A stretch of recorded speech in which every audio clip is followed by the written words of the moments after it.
our next story is from a group of women who will talk with us about the living presence of water. And in thinking of this conversation, it was really in my heart to invite us to examine our relationship to water. Water is life. As I had shared earlier this morning, here in Colorado, we have been experiencing a very long period of lack of water. Last summer and fall, a record of 200 days with no rain, no thunderstorms, no lightning, no rain to kiss this dry soil. And we went into winter and very little snow has fallen. And then we come into spring and it has been exceedingly dry, painfully so. So to have the blessing of water falling as this summit came into being has felt like a gift from the mama to us, her daughters, and to me very personally, to just feel the recognition that she's listening, she's counting on us to create a new conversation and to honor Sky Woman and the gifts that she gave us and all the beautiful stories of our planet that honor the truth of all things as one. So I am honored to bring Vicki, Nicole, and Marcela to have a meaningful conversation with us about water and its sacredness to all life. Thank you. Thank you. Yes, and Selene didn't mention the fires that we've been having in Colorado as well, that kind of brought our traumas together even more so. But we're going to be celebrating water today and the fact that it is here and it's not snowing, which I love because my garden plants that are coming up now really would like the rain and not the snow. So I'm excited to be here. And as Selene said, water is life. And all of us who are here today, minus Linda because she's not feeling well, are going to be talking about water. And I founded the Inland Ocean Coalition about 11 years ago, truly trying to get people living inland connected to how we can advocate for oceans and watershed health. And we've been creating inland communities really around the country in doing so. So I'm delighted to be moderating this conversation and I'm pretty psyched. So thank you all for being here. So what I'd like to do is introduce Nicole, and then I will introduce Marcela. And after I introduce Nicole, could you just tell us a little bit about your work? So Nicole Estrus is the Senior Director of Development at Conservation International and lives in Oakland, California. She has tremendous experience in the Coral Triangle conservation efforts with an emphasis on coral reefs, fisheries and food security, and fundraising. This woman is an amazing fundraiser, incredible. If you ever want to volunteer, let me know. She works to build partnerships and create opportunities for impact. And Nicole is tied to the salty side of water. So Nicole, tell us more about what you do. Hello, everyone. First of all, thank you, Selene and Vicki, for having me today. I am based normally in Oakland, California. Today, I'm actually calling in from the MGM Grand in Las Vegas at a conference. So I'm just setting the tone because I thought I was going to be in my hotel room, but I got booted out. So I'm in some large place. So if you see somebody behind me or echoing, that's kind of it's kind of what I could do at this point in time. But a little bit about me. So my first and foremost, my background actually is in international relations, politics, and policy as it relates to the ocean. And so my day-to-day life for 15 of the 17 years of my career was being a liaison. You know, when someone came and said, oh, I found this lovely fish, or the turtles are going this way, or the whales are going this way, or the coral reefs are bleaching, I had to translate that into something that would make sense to either a government or a public funder or a corporation or a village elder. I had to make sure that that's all well and good from a science side, but how do you connect that to what someone values? And that's what I enjoy doing. I love doing it. I switched over to the fundraising development side of things because as a technical program lead, I wanted to be able to support people around the world to do their job. And I also love to find, and from kind of a fundraising standpoint, I love connecting with people and helping them see their place and find their own connection with nature. We all have it. We all know it. All the people on this call know it. But someone's living in a city or someone who may not understand that connection to the sultry side of the world, which, by the way, is 70% of our planet. So. Thank you, Nicole. Marcela Olivera, correct me if I'm wrong, is a water commons organizer in Cochabamba, Bolivia. 2 possible corrections. She's been working with water for over 30 years and is currently working with the Blue Planet Project.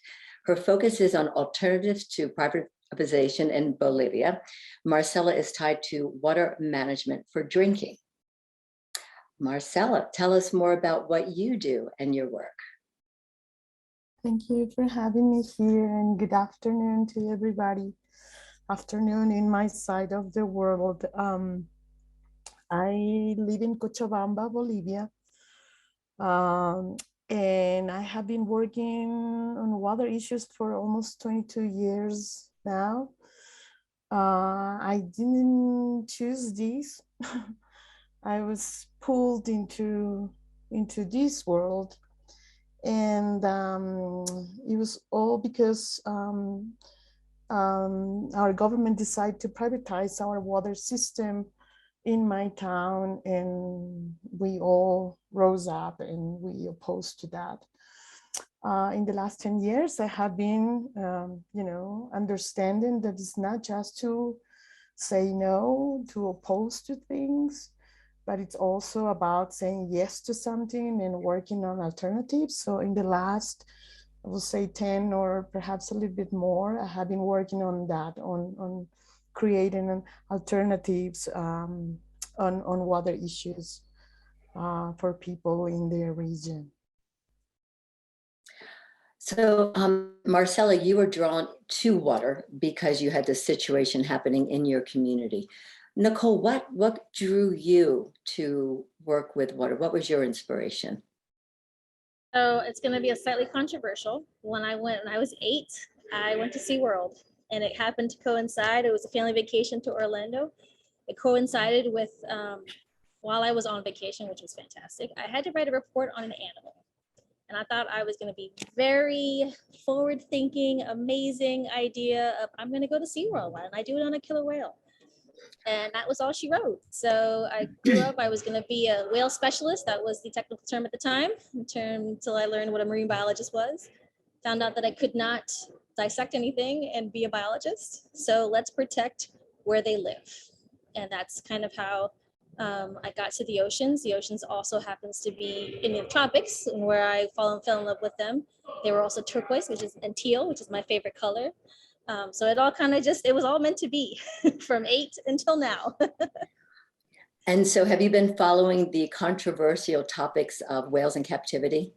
Yes, and so has all of my friends and family. so over the years. So yes. Yes. Well, if we have time towards the end, we can talk about that, but yeah.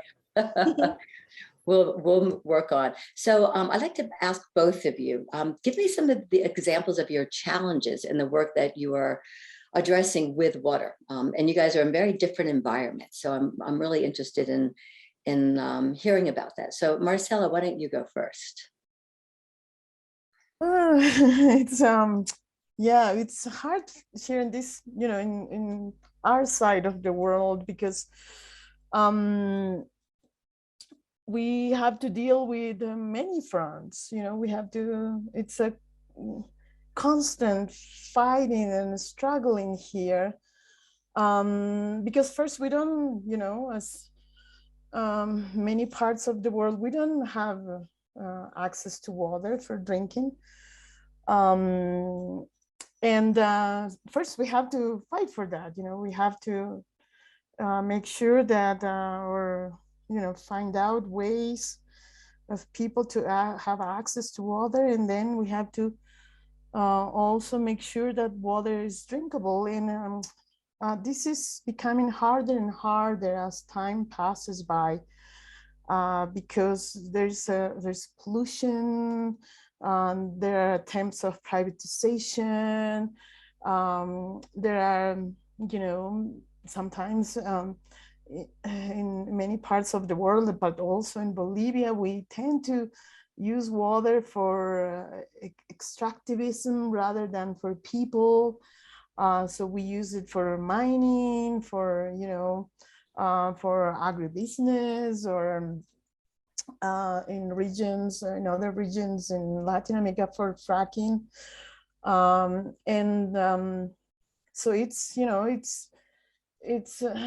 very hard to, whoever is working on water, I will say at this point in life, you'll see that you don't really know from where to start. It's really overwhelming. It's becoming very overwhelming. And before getting into, feeling depressed and sad and feeling like you cannot do anything, I discovered that we have to do it step by step, little steps here, and try to make it work, and focus really locally.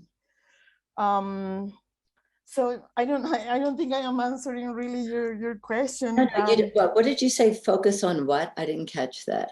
On little things, little Yes. steps, and locally. So we have been, I have been focusing in Latin America in the last years, but it inside of that, the continent, there are small communities where we have been working, and there are small challenges too. We have those big challenges in the world, but we also have small challenges in our local work. And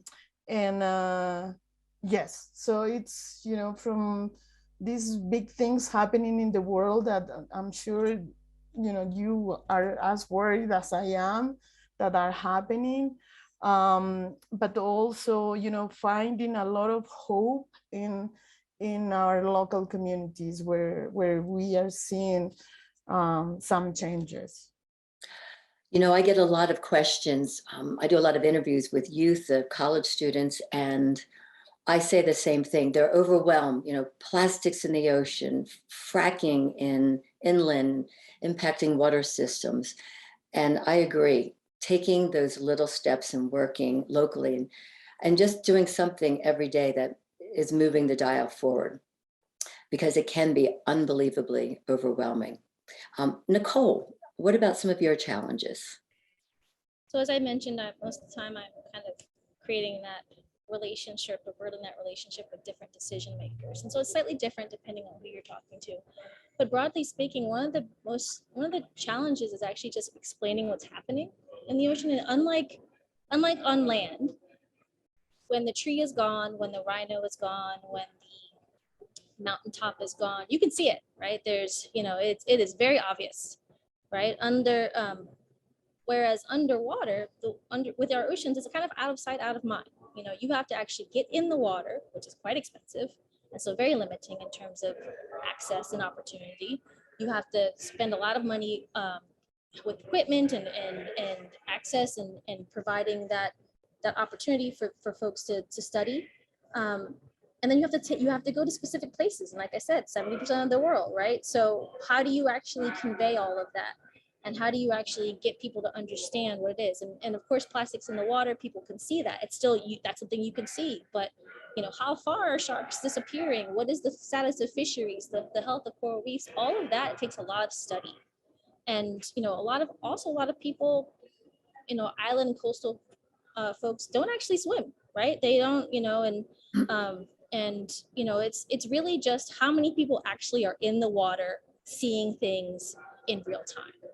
So in the absence of that, creating the picture, giving them the information, and sharing that is kind of a challenge in a way that someone won't be skeptical about, they won't second guess, and of course, happens, but in a way that they can absorb, they can understand, they can recognize and respect, whether it's through traditional methods of collecting information, traditional knowledge, which is equally important, is as Western, some in many ways more important because of the length and depth and breadth of the type of information that has been collected over the decades and hundreds of years.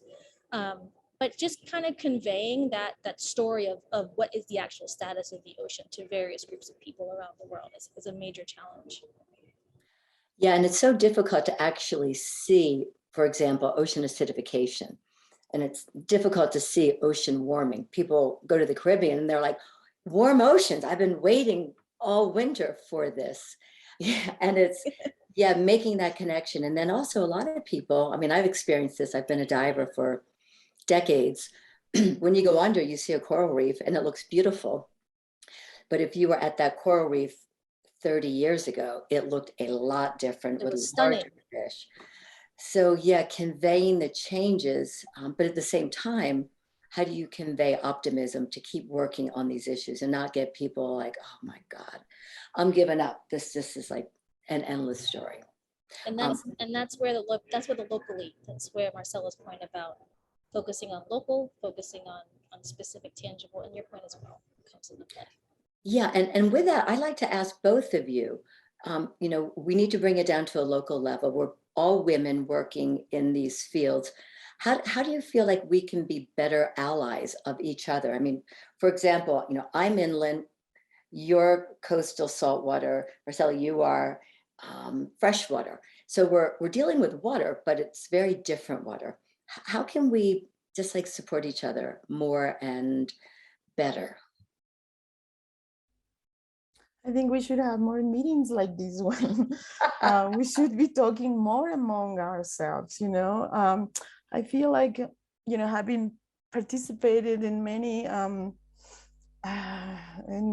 events or gatherings that are mixed, I tend to see how we do not talk about some issues when men are present, or how unsafe sometimes we feel to express what we're thinking when men are present.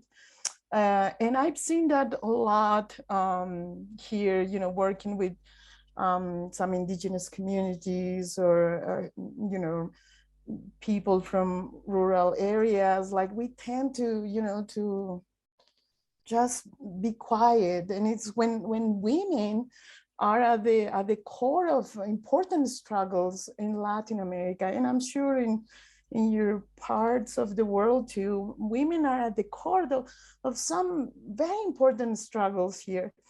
But we tend to, to be shy sometimes. We tend to not talk about some things. And I feel like these things come up better when we feel safe, in a safer space. And that's when, when these gatherings with more gatherings with women, where we can really express what we're feeling in our struggles, in our daily life, are very important. We tend to believe that addressing like big solutions to big problems is where we should focus. And sometimes it's not about that. Sometimes it's about, caring about each other in the present, making sure somebody's fine. That's how we advance sometimes in the solutions. We're living times where, it's harder and harder to talk about these things, about how we feel, about how we care about the others, how we care about the world, how we care about the status of things. And we tend to, to think that solutions come through, these big institutions, or the UN or the COP, or when sometimes it's among ourselves where we're gonna find those things. So I am up to have more meetings with women where we can really talk about how we can advance in our things locally, making connections, from broader range of people that are, you know, like working on ocean things, you know, that's for me is mind blowing, because it's so far from, you know, from where I am right now. So, you know, trying to find these connections, trying to understand what's going on there and what's happening there, it also affects me in some way. I think that's very important. So to me, it's more, let's talk more, let's listen more too, because sometimes we tend to just talk, but little, you know, we don't listen. So I am up to more things like that, more gatherings among women, and more poetry. And you know, I feel like we do things in a more fun way than men. You know, when men organize meetings, they don't do poetry, you know, they don't read beautiful things. So we, you know, we really have to start to taking control of these things, you know, of organizing more things and putting our way to do things on those things that we organize. Selene, we're counting on you for our next summit. Niquole, what are some of your thoughts? So Marcela was so wonderful in her comments. You know, I mean, I would second everything. I think, you know, creating safe spaces for exchange and a conversation to build community amongst ourselves is key, and everything that Marcela said.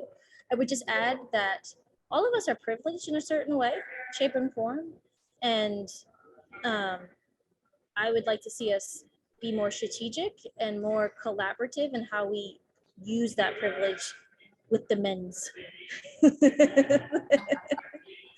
and in the spaces that are male dominated, right? So, you know, so I don't go into one place and I never am by myself, but I do have wonderful women that I work alongside who we work, you know, towards. But if we can collectively raise our voice and target, it might, you know, maybe targeting like 1, 2, 3, 4, 5, you know, folks at a time, or institutions at a time, or agencies at a time, but being really strategic, right? You know, looking at how we can pull from this group and from many others, all representing places and people and groups around the world, to use our privilege in a way that is strategic and impactful and intentional in spaces that maybe may not have been the most welcoming.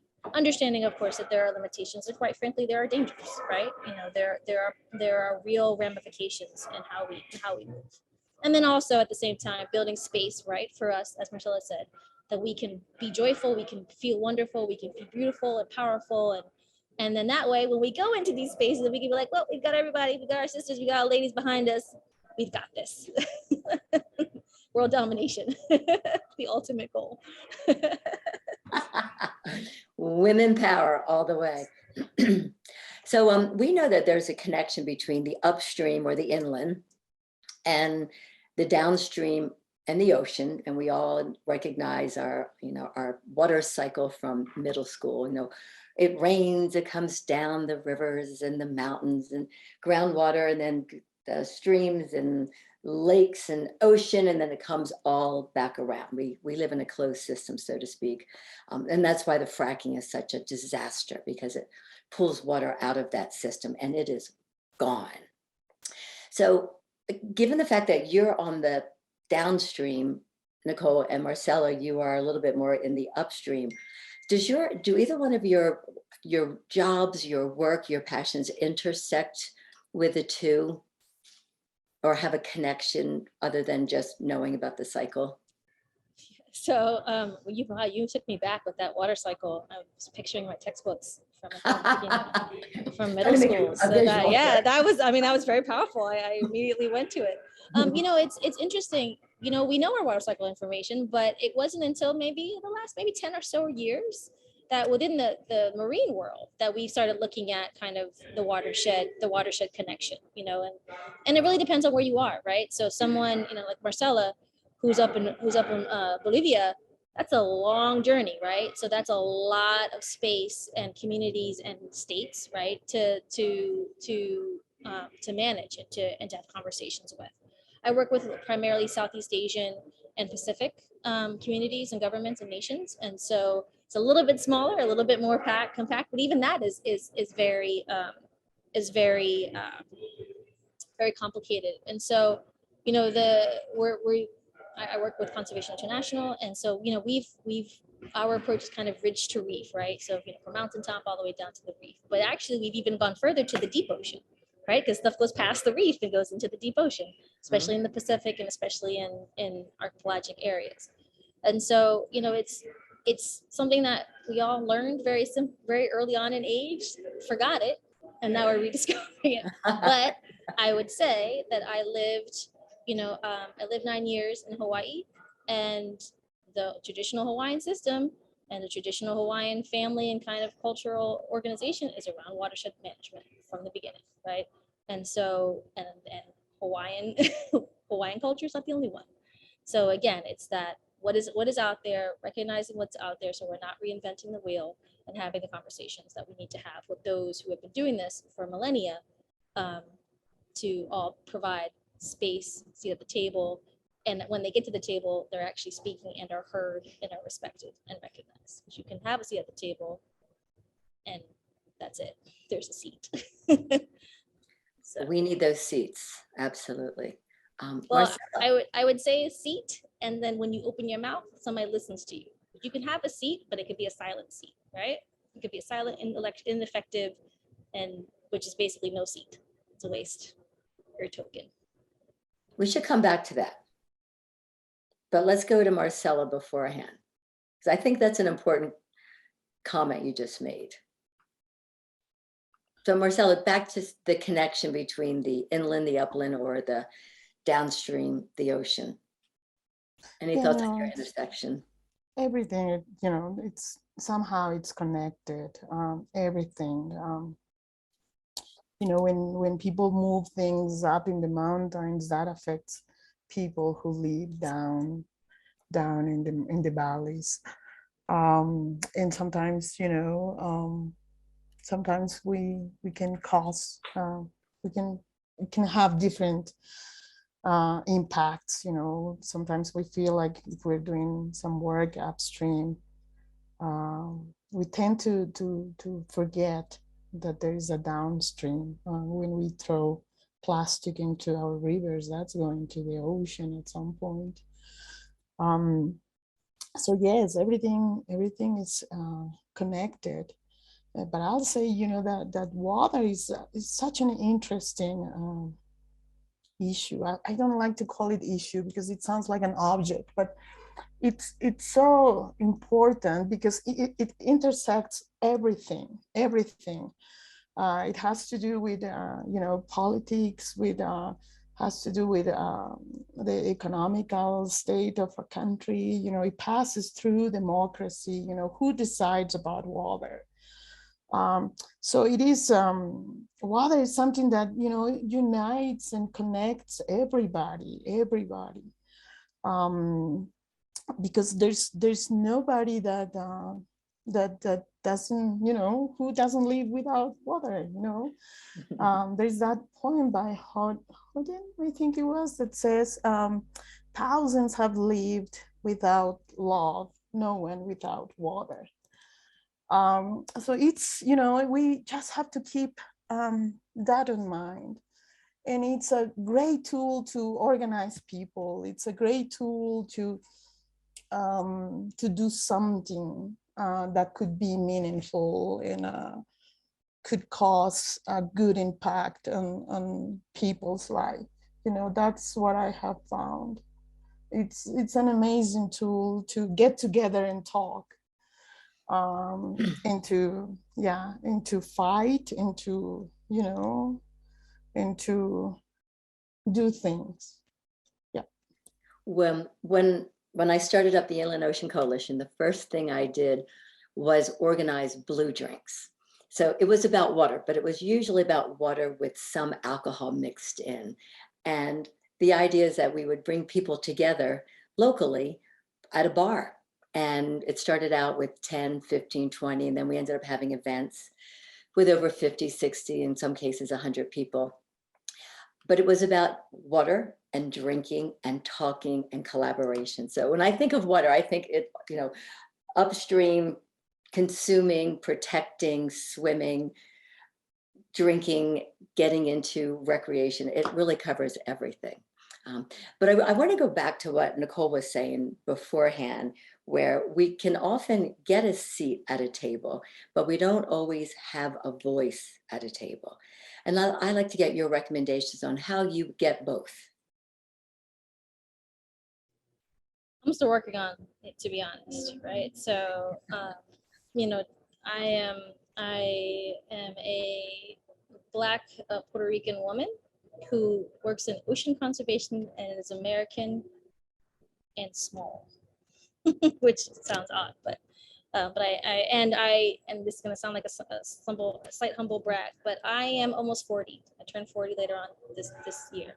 I don't look it, and so all of that means that at any given point in time, any number of those things could be limiting to the reason why I am not at a table, right? And all of us have different aspects, from our hair color, my hair is wrapped in this right now because I got locks a couple of months ago. Even that decision I struggled with because I didn't know what that would look like in terms of how I would be received, right? Luckily, I live in the state, California. That was the reason why the Crown Act was passed. My home state of Maryland is also a signatory of that act. But whether you change your hair color, whether you have hair, what color, what cut you have, what you wear, we all know that, the power suit of the 80s, like all of those different things are different issues that you have to deal with as a woman or a person identifies as a woman to get a seat at a table, right? And then you have to get that seat first, and then you have to what is it? You have to be forceful, but not too forceful because you don't want to make the man feel intimidated and less smarter than you, right? So I am trying to still navigate that. I have, like I said, extra layers that many on this call don't have. But when people ask me how to be an ally, and this is both men and women, I say I need you to be at that table to create space for others. Whether it's me, whether it's someone that looks like you, whether it's someone that looks like somebody completely else, someone Asian, someone tall, someone from Bolivia. So, we need to have more voices at the table that then create space so that someone like me or someone like Marcela or someone like anybody on this call coming behind is comfortable to join the table and open their mouth and then create a culture and an atmosphere that is receptive to whatever comes out of that mouth. And I hope that answers your question, but I'm still working on it. I'll let this group know. In fact, if I ever figure out that I'll shout, there'll be many TED Talks that will be happening. Yeah. And Marcela, before we go to you, I think what has helped me was some of the things that came up earlier with just that, just taking that feeling of power and just, in a way, absorbing it. And even though there is a level of insecurity, believing in your own power and then projecting it. So that's what helps me occasionally. But Marcela, I'd like to hear your perspective. It's very complex. And it, what it's different from one place to another, I feel also. And we have to feel enough comfortable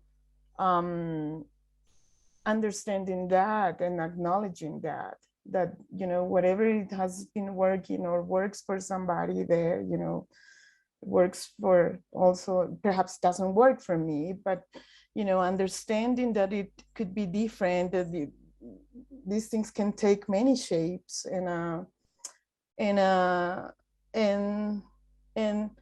also considering cultural issues and social issues, even the geographical issues, that make make things perhaps work differently. I think that's important to understand. There is such a level of, intolerance, or, as I said at the beginning, thinking, believing that there is just one solution for a problem, when, it's actually about many answers. Is what the Zapatistas in Chiapas used to say. Perhaps there is one problem, but there are many solutions to that problem. I think that's important to understand, that it could take many shapes and it's still okay. Table might look different. There might be many different tables. The dinner table is quite powerful in many of our lives, right? And Yeah, and I think creating the tables, as opposed to just being invited to them, but creating the tables and then having that wisdom and that knowledge and that security that we've all been talking about during the summit, to feel confident that we can invite people to our table and not just wait for an invitation to others. And hopefully we'll be doing more of that. And then that leads me into this next question. Like, we're working with water, and we've looked at some of the challenges, but what do you think some of our main connecting points for collaboration might be as we move forward?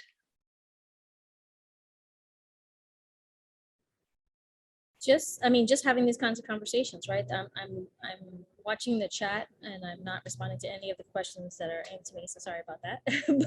but just having these dialogues and having these conversations are opportunities for collaboration. I think as I've been on, as I've been on, my phone's kind of lit up with a few LinkedIn, connections and requests, right? So just having those opportunities, and again, creating these spaces. And how women work, where we find ways, we're a family, we're a community globally. So, we can all reach out.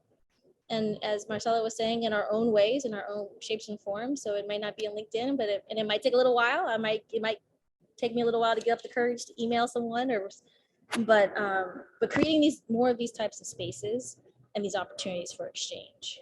And also just more broadly, just sharing the work that we have, right? I didn't even know about regenerative rising until Selene reached out to me, right, and invited me to participate. I'm so glad I did, and I now know all about.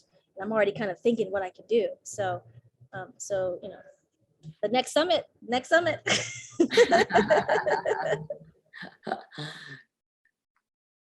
Marcela. I value I value the fact that we can connect this way, but I feel like connecting in person is so important. It's so important to, see each other's face and create some trust, not just casual, encounters or meetings. I want to connect with people in a different level, in a more personal level. I feel like we have been losing that, and I think it's important to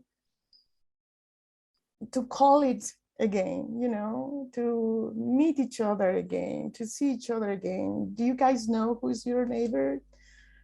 Talk more with people that live next door, and creating trust and links that go beyond. I'm afraid to let you go now, because it's like, these type of conversations, we should have a follow-up on these. We should not let things to be just for a while, but how can we make things move forward and find ways to see each other again, or to connect in some way, in what we're doing. I feel like it's very important. to go from the big politics and, again, big solutions and macro politics to the micro politics, and yes, I care about water as an issue, and I am working on that, but I also care about, what Doña Juanita, who lives next to me and that sometimes doesn't have water, I care about her too, and try to find ways to to help her, or to that we can collaborate. I think it's important that to go from the big issues, the big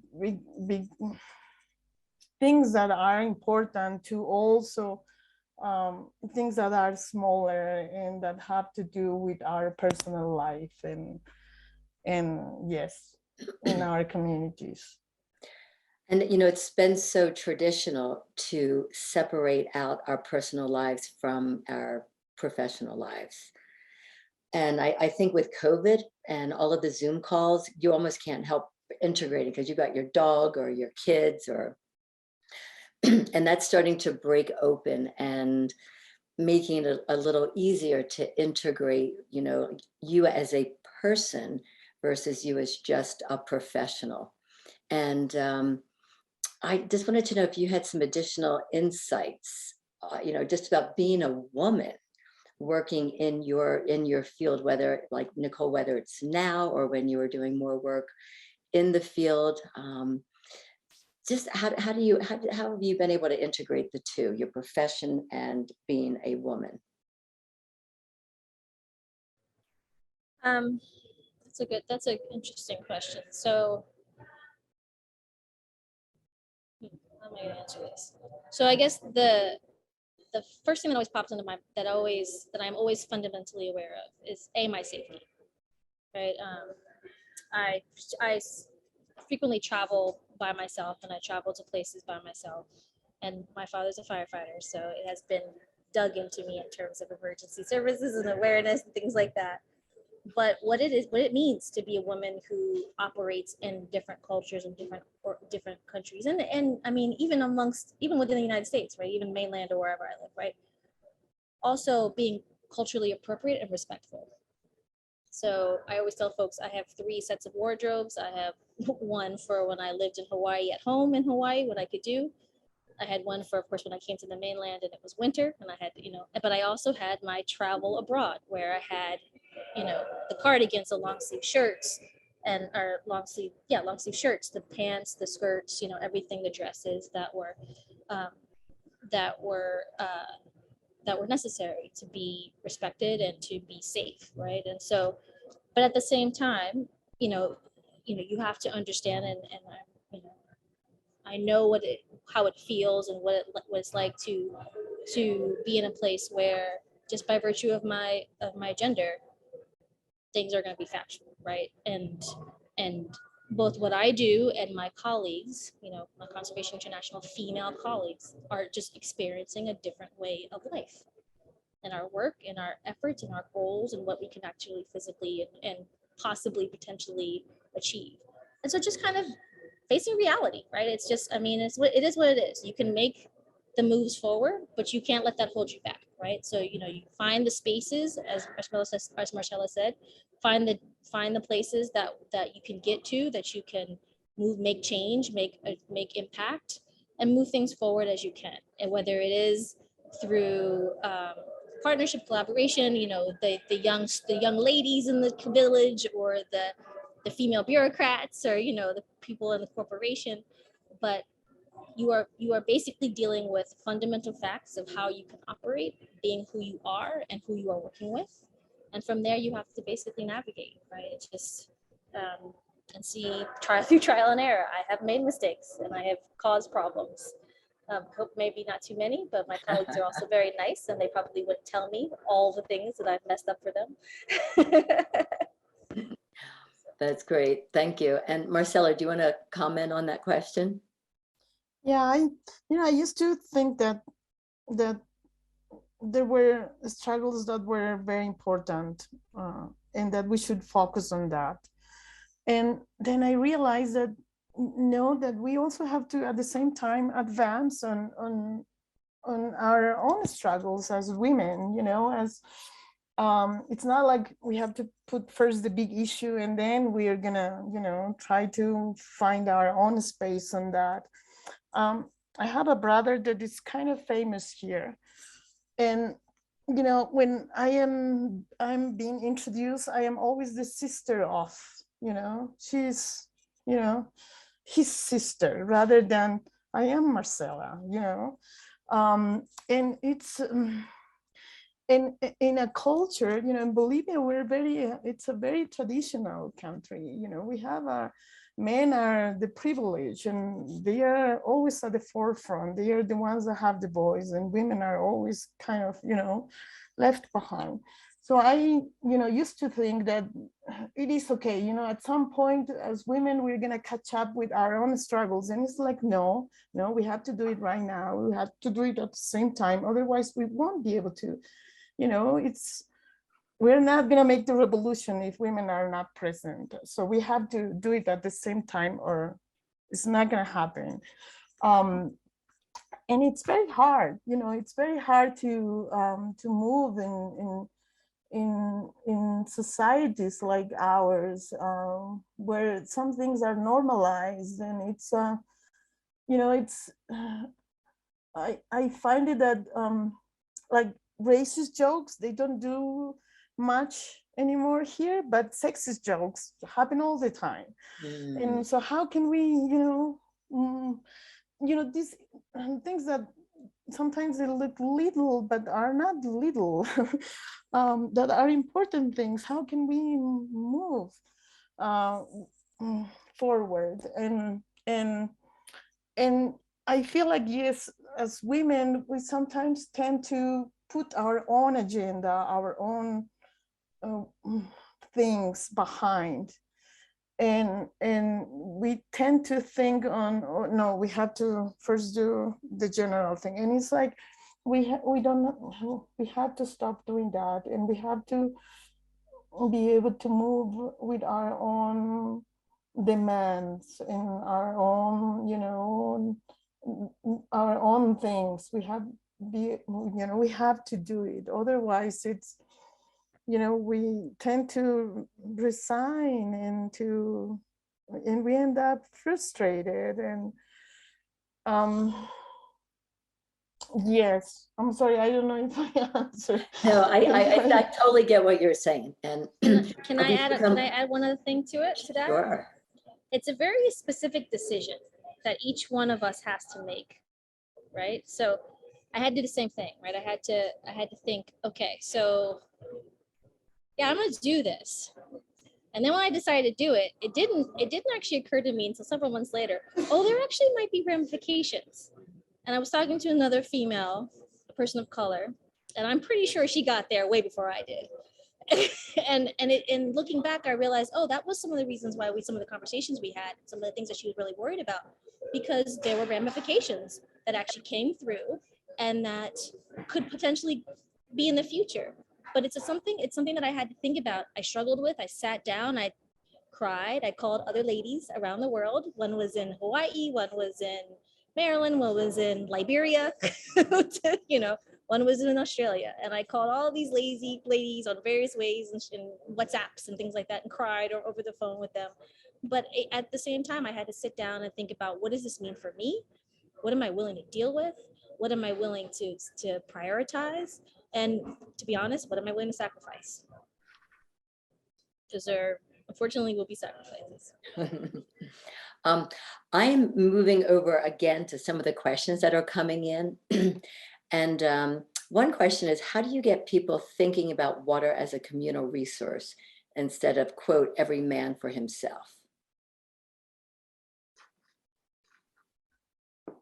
I can go on that. There's used to be a big discussion in my world related to the right to water. As you probably know, the UN passed declaration on the right to water in 2010. And there was a huge discussion about how good was that. You know, it was something that many countries fight for that, and many activists and organizers fought for that, you know, to achieve that. It was very, very important. But at the same time, it was kind of in opposition to seeing water as a part of the commons, you know, as a responsibility, not just from the government, but also from communities. And I think that's a very important distinction when we think about the right to water, that we tend to see that that's something that the state has to worry about, and they have to provide each individual with a certain amount of water, the necessary amount to live. So I think we have to start to think on more like, this is not something that that only the states or our governments have to take care of, but it's something that we have a saying on that. And I feel like it has been it's easier in our countries because we have a lot of indigenous communities here that have a different type of relationship with water, that it's so, you know, so in opposition to, even in Bolivia, you know, people that have been born in the cities, it's very hard to understand this type of different connection with water. And that's, I feel like it's something that we have to reclaim, that it's still inside of ourselves. It's not something, yes, it's something that you learn with culture, but I feel also like it's embedded on us.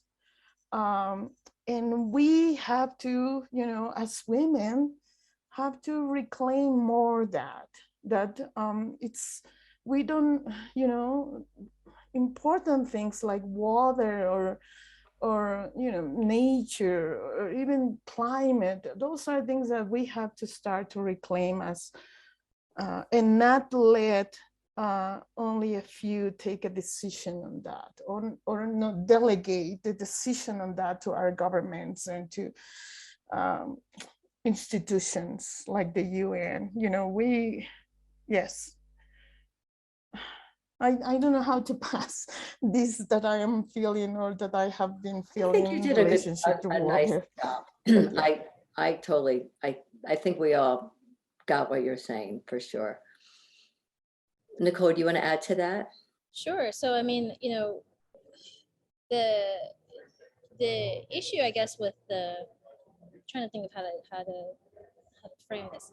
I'll start with the highest level, right? So currently, or just recently, for those of you who are familiar with it, the UN BBNJ, the Biodiversity Beyond National Jurisdiction negotiations, after waiting through the pandemic and multiple meetings before the pandemic, basically came to naught. And these are the negotiations that that we're supposed to come up with a legal framework for the high seas, the areas of water beyond the ocean space, beyond national jurisdiction. So where most of this planet's water actually is.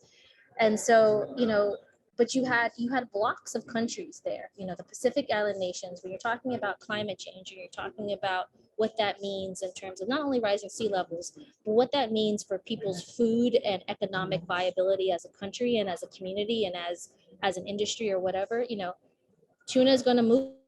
Right? Fish are going to move, you know, and migrations are going to move, and that has real power, or not real power, but real impact, obviously, right? If you are licensing and counting on that as the primary source of your GDP, losing those fish stocks as they migrate south or north or wherever, east or west, is going to have a huge impact. And so those are the types of conversations that are creating community and creating a sense of, okay, so this is an ocean.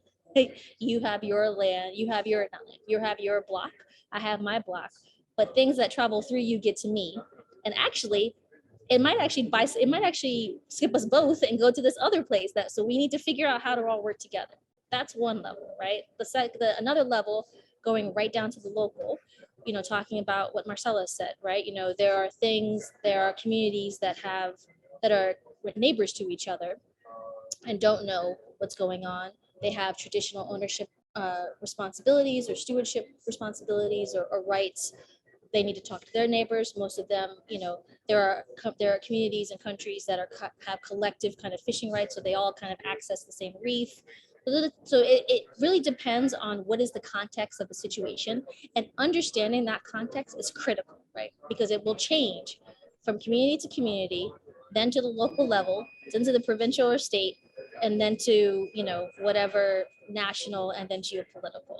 And being able to understand that and respect that, overlaying that with realities of socioeconomic realities of those communities and places that are experiencing poverty, those that are experiencing water access, freshwater access, those that are experiencing climate change impacts in terms of rising water, food shortages, whatever. So, civil unrest or, things like that.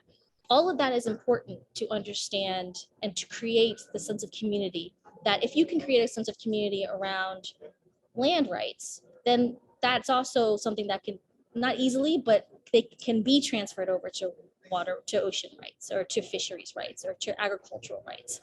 But creating that kind of sense of community across the board so that people can truly see that they're all connected is also is something that we try to make those kinds of connections. It is not just freshwater up in the mountains, or freshwater on an atoll, which is disappearing. It's also, how does that connect to the ocean, which connects to blah, blah, blah, blah, blah. And I hope that answered the question. So we totally recognize the complexity. Both have shared a lot of complexity with recognizing water, land to sea, ridges to reef, etc.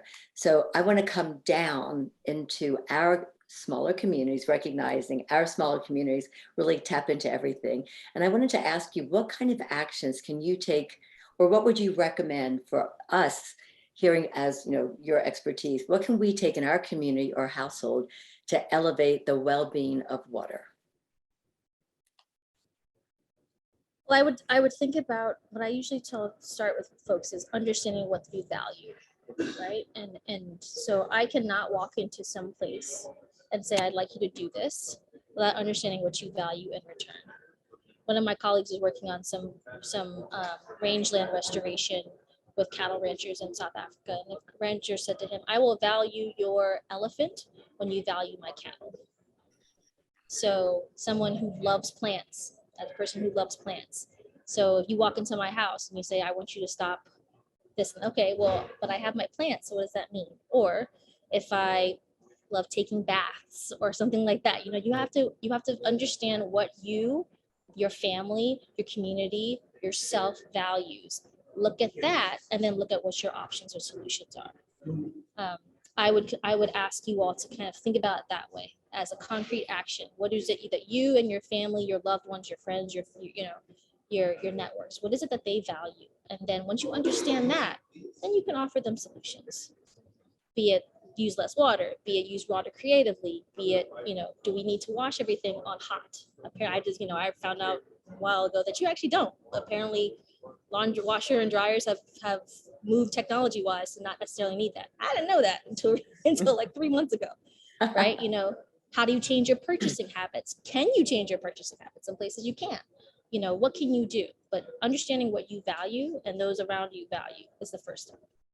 I love that. I often get asked questions about sustainable seafood. And I always say, you pick your values. You can be a vegan or you can be a carnivore. But once you kind of figure out in that zone, then we can give you recommendations on what you can do better in that value system. So excellent answer. And Marcela, what do you think? What are some of the things that we can do in a community to elevate that well-being of water? I like some things that Amber and Juliana have mentioned in the chat. I think we have to start to think when it's about water, we have to start to think that it's only for humans, that we have to start to think that water is, as indigenous people here say, it's a gift from the Mother Earth for everybody and not just for humans. And I think many of the problems that we are facing right now is because we tend to believe that we are the center of the world, we as humans. when it's not like that. So we have to start to think more on that the community is also, animals are part of the community, that the trees are part of the community, that the people here talk about the notion of territory. When they're talking about land, water, they don't say land, water, they say the territory, because the territory is what is under the ground, it's what is on the surface, and it's what it's up on the sky. So when we start to think that all those things are interconnected and that we're made not just for us, but for every living being on this earth, I think change is gonna start to happen. So it's not just about water. It's about many, many other things. It's about, as I said at the beginning, it's about democracy. It's about politics. It's about having our own voice and thinking in other living beings in this earth. And yes, I do believe in individual change. I think that, I tell my husband all the time, you create so much garbage. So how we are gonna demand corporations to create less garbage if you cannot create less garbage on your own? Yes, it's about making individual changes, but we also do not have to forget the bigger picture, and it's from our families, it's our community, and it's the world. And yes, and yes.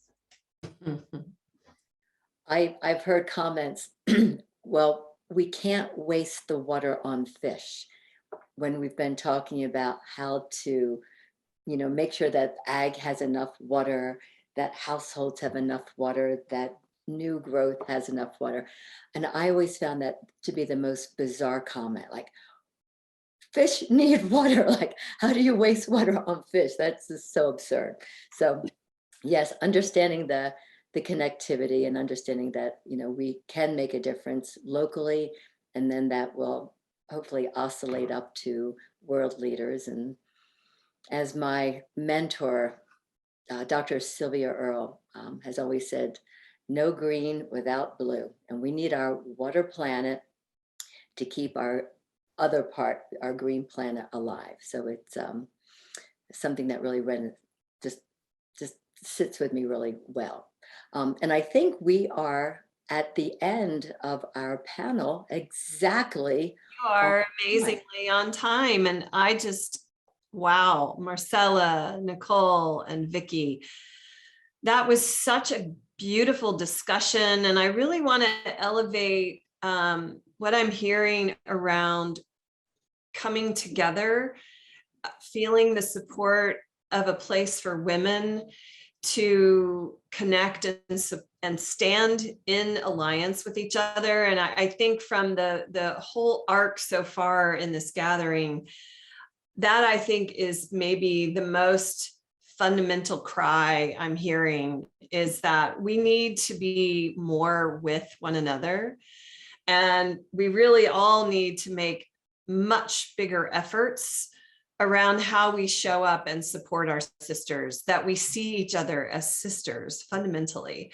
And that when we start to see another woman as something less than a sister, that is a warning bell inside of us to like regroup and question, where is that supposed threat coming from? Water is sacred. And as Marcela said, it's everything. And we know that it's everything. Choosing to talk about aspects of the whole is also to elevate our shared recognition that all of these things require our attention. We really can't take our eye off of any of it right now. And contributing to those conversations however we can. And for me, when I think about water, if you ever have me come into your house and I'm in your kitchen and you flip on your faucet in your kitchen and you start walking around, I will be turning your faucet off. I cannot stand it when water is wasted. I always see the women in Africa with water on their heads, and I think about you know, we're so spoiled and turning on a faucet that we really don't appreciate what it is that we're in relationship to. So I plant that as an image in each of our heads to like, do not be a water waster, be a water honorer, and just hold it as part of what's sacred, the land, the trees, each other. There's so much. The whole thing is, right? We know that. Okay, thank you all again. Thank you, Vicki, Marcela, and Niquole. I hope you'll stay for the next conversation, which are in breakout rooms for 20 minutes to discuss this topic and to really allow us to deepen into what arose for us as we were listening, and also, you know, the poetry and the reading from beautiful Robin Kimmerer's book, Braiding Sweetgrass. And then we'll come back and have just a little bit of time together, and then we will be done for this day to then begin again tomorrow, same time, same place. So those who are discussion leaders, thank you so much. We'll jump into those rooms. And again, we appreciate subscribing and sharing insights from the discussion back with us.